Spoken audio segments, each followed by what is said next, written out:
My dad texted me one gray afternoon. "We're skipping your kid's birthday. Money's tight." I stared at the screen, my throat tightening. I believed him. I swallowed the lump in my throat and told my son, "Grandpa and Grandma can't make it this year." His little shoulders slumped, but he just nodded. The next morning, coffee in hand, I opened Facebook. My heart stopped. There was my father's post. A living room piled high with mountains of gifts, ribbons spilling across the floor, my sister's kids grinning in front of a toy empire worth hundreds of dollars. My dad's caption burned into my eyes. "Nothing is too much for my grandbabies. For her kids. Not mine." And that's when my son, still in his pajamas, peeked at my phone. He looked up at me with wide, searching eyes. "Mom, don't they need me?" That question split something open in me. My name is Rachel. And from wherever you're watching this, stay with me. Because this is the story of how I stopped being the forgotten daughter. How I took back everything they thought they owned from me. Have you ever been treated like a stranger in your own family? That night, I sat by the glow of my laptop, my fingers trembling but steady on the keyboard. I logged into the bank account, the one I'd been secretly pouring into for years. Mortgage payments. Thousands of dollars. All meant to help them out. Click by click, I reversed every transfer I'd ever made. I watched the numbers drain from their account like blood from a wound. It was silent in my house. My son asleep, his small breaths rising and falling. But in my chest, fire. The next morning, my door shook under pounding fists. "Rachel, open this damn door." Through the peephole, I saw my father.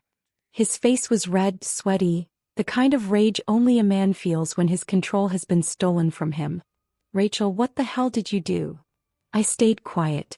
My fingers pressed against the wood of the door, feeling every slam rattle through me. In that silence, I realized I wasn't his daughter anymore. I was just his wallet. And I just closed it. That was the moment the roles flipped. For the first time, he needed me. And I had no intention of opening that door. His fists slammed harder. Each pound echoed down the hallway of my apartment like war drums. "Rachel, open this door right now or so help me." I leaned against the wall, my heart steady for the first time in years. I wasn't afraid. Not anymore. I called back, calm, almost gentle. "Didn't you say money was tight, Dad?" Silence. For a moment, just the hiss of his breath. Enrage. "That money wasn't yours to take back. That was family money." Family money. My laugh caught in my throat, bitter. I thought of every month I'd scraped together payments, skipped dinners out, patched my old coat instead of buying a new one, while he funneled my sacrifices into a palace for my sister. I remembered birthdays where my son got a card, maybe $20 tucked inside, while my sister's kids unwrapped iPads, designer sneakers, even a trampoline one year. And Dad always said the same thing: "Don't make a fuss, Rachel. Things are tighter than you know." But money was never tight. Not for them. Through the door, his voice cracked. "You ungrateful little girl. After everything we've done for you. Done for me?" My hands curled into fists. The only thing they'd done was take. I whispered, low enough for only myself. "Not anymore." He slammed once more, then his footsteps retreated, each one heavy with fury. I didn't move until the silence settled like dust. Later that night, my phone lit up. A message from my sister. "Hiss. WTF did you do? Dad's furious. You're ruining everything." Me, everything? Or just the free ride? No reply. I closed my phone and walked into my son's room. He was asleep, clutching the stuffed bear I'd sewn patches onto 3 different times. His hair fell across his forehead, his lips curved in a soft smile. I bent down and whispered, "You'll never wonder if you're enough again. Not while I'm breathing." The next morning I checked their account again. 0 payments. Their mortgage now bleeding late fees by the hour. And that's when the first email arrived. Subject: Urgent, foreclosure notice. It wasn't addressed to me. But it might as well have been a love letter. Because for the first time in my life, the power wasn't theirs. It was mine. And I wasn't finished. The foreclosure notice was just the beginning. By the end of that week, their calls poured in. First my dad, then my mom, then even my sister. My voicemail filled with accusations, demands, guilt trips, all stitched together with the same thread. Put the money back, Rachel. Fix this mess. Fix this mess. As if I hadn't been fixing their messes for years. I let every call go to voicemail. But at night I'd listen to them like chapters in a book. My dad's voice trembling with fury. My mom crying like a script she'd rehearsed 100 times. My sister spitting venom, calling me selfish, heartless, a disgrace. Selfish. I thought about that word as I stood in line at the grocery store with my son, buying him the chocolate cupcakes he wanted for no reason at all. His smile when the cashier handed him the bag was worth more than every dollar I'd ever funneled into their mortgage. But then Facebook again. My sister had posted a photo. Her kids standing in front of the same pile of toys from last week, but now with a caption directed at me. Some people will never understand what it means to give. Some people only know how to take. The comments poured in. Family, friends, cousins, neighbors, people I hadn't spoken to in years. All chiming in. Rachel should be ashamed. Family helps family. Ungrateful kids these days. I scrolled through them with a calm I didn't recognize in myself. They were painting me as the villain. Fine. Let them. Every story needs one. But the truth? They had no idea what was coming. That night I opened a drawer in my desk. Inside I kept every receipt, every transfer confirmation, every piece of proof of what I had sacrificed. Years of being the hidden lifeline that kept their house standing. And I started building a file. Page after page. Number after number. Evidence stacked like bricks in a wall no one could climb over. This wasn't just revenge. This was justice. When I finally closed the file, my hands were trembling. Not with fear. With anticipation. Because if my father thought foreclosure was the worst thing headed his way, he was about to learn what it felt like to be stripped bare. Not by the bank, but by the daughter he thought he could starve of love. He showed up at my work. I was pouring coffee for a customer when I felt it, his shadow stretching across the counter. My dad. Suit wrinkled, tie half undone, eyes bloodshot. He didn't look like the man who once carried me on his shoulders. He looked like a man cornered by his own lies. Rachel. Outside. Now. The cafe went quiet. Customers pretended not to stare. I set the coffee pot down, wiped my hands on my apron and followed him out into the sharp sunlight. He didn't waste time. His finger jabbed at my chest. You think you've ruined me? You think you can just pull the rug out and walk away? You've got no idea what you've started. I tilted my head. Calm. Too calm. No, Dad. What I started was years ago. Every transfer. Every check. Every time I believed your lies about money being tight. His face reddened. His voice cracked like a whip. I did what I had to do for this family. Your sister needed help. Her kids. Kid. I cut him off. My voice shook, but not from fear. From fury. My kid needed help too. You ever think of that? He asked me if you even needed him, Dad. Do you know what that means? Do you even care? For a split second I thought I saw something in his eyes. Shame maybe. But it vanished, swallowed by pride. You're weak, Rachel. Always have been. That's why you'll never be more than a paycheck to anyone. His words hit like knives. But instead of cutting me down, they carved something sharper inside me. I stepped closer, my voice low enough that only he could hear. Then maybe it's time you learned what it feels like to lose a paycheck. His jaw clenched. His eyes flickered with panic. Because he knew. I wasn't bluffing. That night my sister called again. This time she wasn't screaming. She was begging. Rachel, please. The kids don't deserve this. They'll lose their home. For a moment guilt flickered through me. Her kids. Innocent. But then I remembered my son's voice. Mom, don't they need me? And the guilt burned into ash. I spoke softly into the phone. Maybe it's time they learn what mine has been living without. She went silent. I hung up. I looked over at the file on my desk. The stack of evidence heavier now. And I knew the confrontation at the cafe wasn't the end. It was the opening shot. Because if they wanted war, they just got one. They thought the money was the only leverage I had. They were wrong. I started small and surgical. Nothing dramatic that would scream revenge at first glance. I opened accounts. A savings under my son's name, a business account tied to a Shell LLC for my freelance work, a legal fund. I funneled every overtime dollar, every late-night gig, every birthday cash gift into that vault. Felt good to watch it grow. Quiet money is the kind that breaks things clean. Then I used their own arrogance against them. I scheduled a meeting with the mortgage company, not as an accuser, but as a concerned relative who could provide documentation of prior payments. I handed the clerk the file I'd built. Transfer confirmations, dates, amounts, and emails that proved I'd been the one propping the house up. I didn't yell. I didn't plead. I simply placed the evidence on the desk and said, "This is history. Now let the process happen." The bank moved with the glacier-like thoroughness institution's favor, but move it did. Once their system flagged the inconsistency, the auditors opened a line of inquiry. The auditors were clinical, asking about sources, transfers, and chains of authority. My father's name was listed in documents I'd never signed. My sister's bookkeeping had holes the size of barns. Meanwhile, I staged the second part of the plan. Reputation. My sister had friends who policed social media for anything that might reflect poorly on her.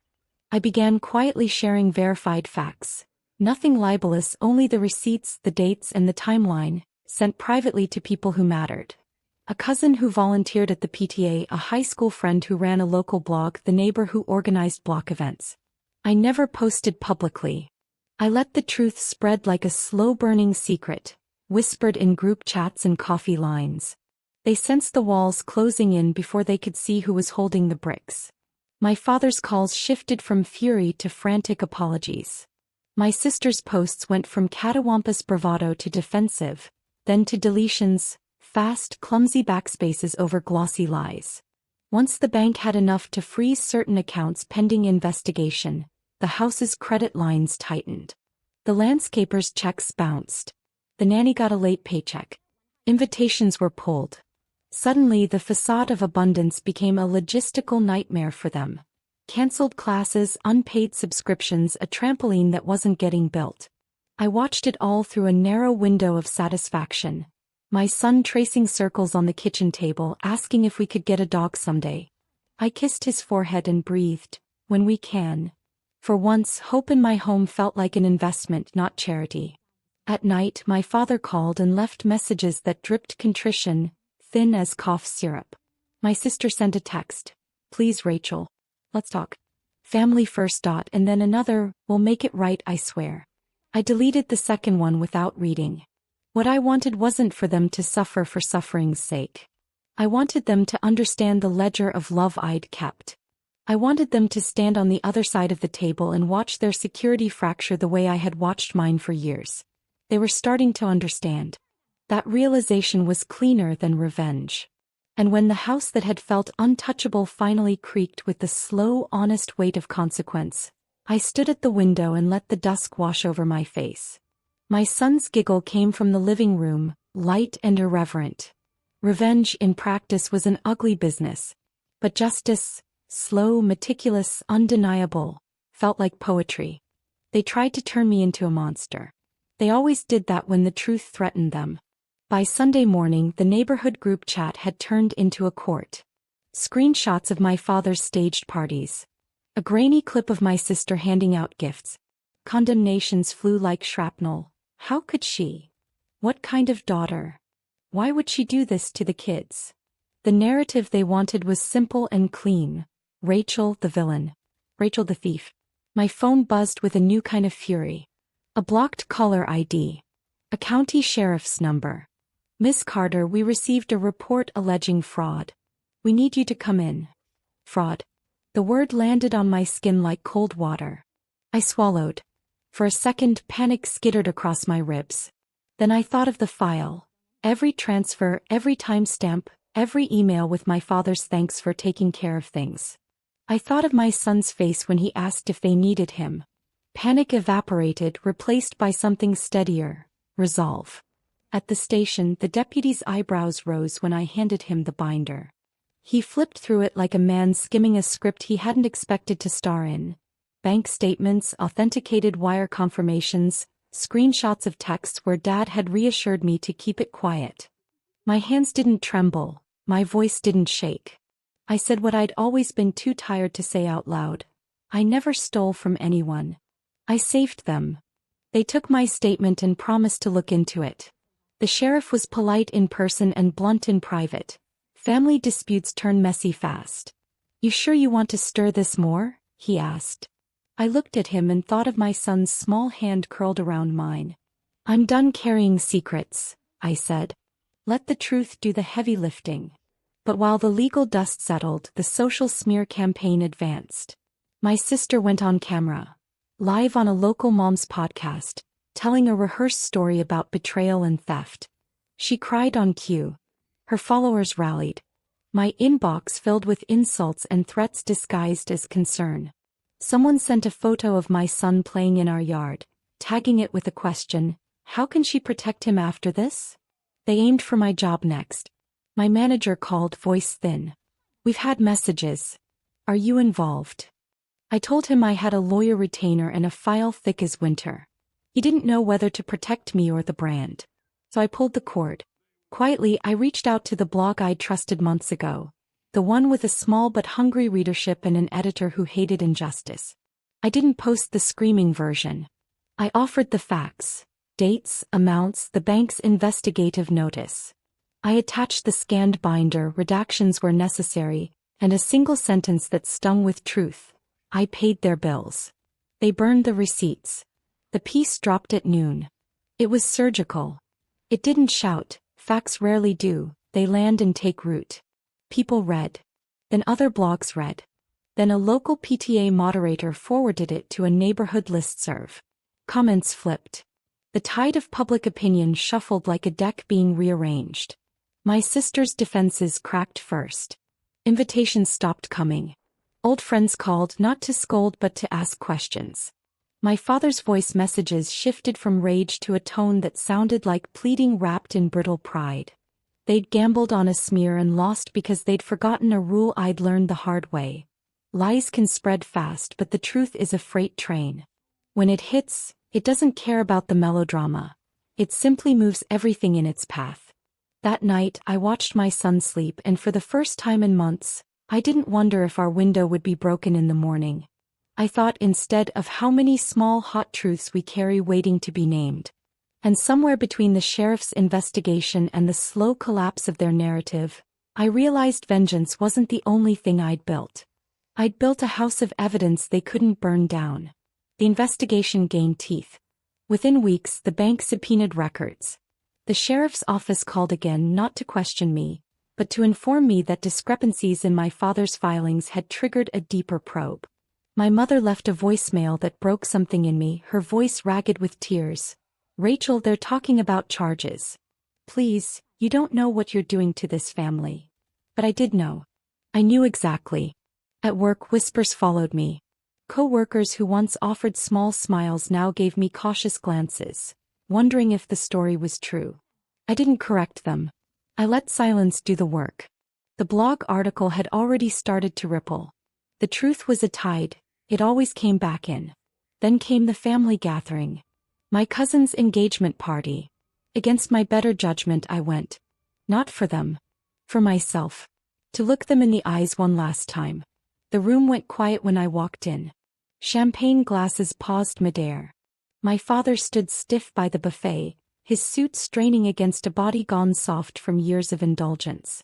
My sister hovered near him, eyes bloodshot, mascara smudged from fresh tears. Rachel, my aunt said softly, as though the word itself might break the glass stem she held. My dad crossed the room, shoulders squared, jaw set. He stopped inches from me. You ruined us, he hissed. I didn't flinch. No, Dad. I stopped saving you. His voice rose. You think people respect you now? They laugh at you. You've dragged our name through mud. I leaned closer, my words sharp, surgical. Respect doesn't come from hiding debt behind my paychecks. Comes from telling the truth. Something you've never done. The party dissolved into whispers. My sister fled to the bathroom, her sobs echoing down the hall. My father stood frozen, stripped of his authority. exposed in front of every cousin, neighbor, and family friend who once believed his myth. And then he broke. His eyes darted, searching for an ally. None came. One by one, people turned away, their loyalty slipping through his fingers like sand. It wasn't victory that filled me. It was something quieter. He had always wanted the room. He had always wanted control. But for the first time in his life, the room wasn't his. I left before dessert. My son held my hand the whole way home. In the car, his voice was small but certain. "Mom, we're okay now, right?" I looked at him in the rearview mirror. His eyes were tired but not sad. I forced a smile. "Yes, baby. We're okay." But deep down, I knew one more step remained. Revenge wasn't complete until the final door closed. Until they understood there would be no more lifelines. The foreclosure date was set. Their house, the shrine I had built with my labor, was scheduled for auction. And when that day came, I would be there. Not to celebrate, but to witness the end. The morning of the auction was colder than it should have been. A biting wind pushed through the courthouse steps where the small crowd had gathered. Strangers in stiff jackets, real estate hunters with clipboards, neighbors pretending they weren't curious. And me. I stood at the edge, hands tucked into my coat pockets, my son's small fingers laced through mine. He didn't understand why we were there. He didn't need to. The auctioneer's voice carried over the crowd, flat and businesslike. Foreclosure sale, single-family residence, starting bid. That house, their house. The one I had built, brick by brick, payment by payment, sacrifice by sacrifice.